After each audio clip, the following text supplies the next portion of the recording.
பசங்களுக்கு சிம்பிளாக lunch box முடிச்சுட்டு அதுக்கப்புறம் மீன் குழம்பு வச்சு காலையிலே தோசை ஊற்றி சாப்பிட்டாச்சு. மீன் குழம்பு வச்சா இன்றைக்கி ஃபுல்லாக ஃப்ரீ ஆகிடும். மத்தியானம் நைட்டு எல்லாத்துக்குமே இதை வச்சு ஓட்டிடுவேன்.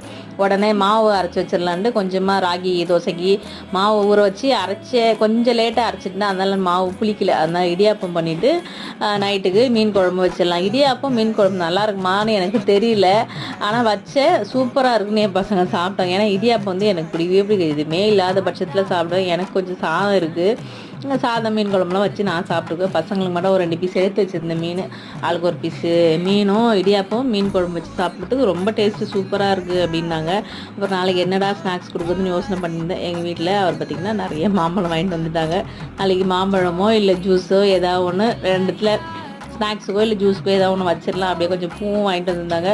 மாவு பார்த்திங்கன்னா இப்போ தான் கொஞ்சம் புளிச்சு வருது. இன்னும் கொஞ்சம் நேரம் கழிச்சு ஃப்ரிட்ஜில் வச்சுட்டா காலையிலைக்கு நமக்கு யூஸ் ஆகும். Okay, bye friends.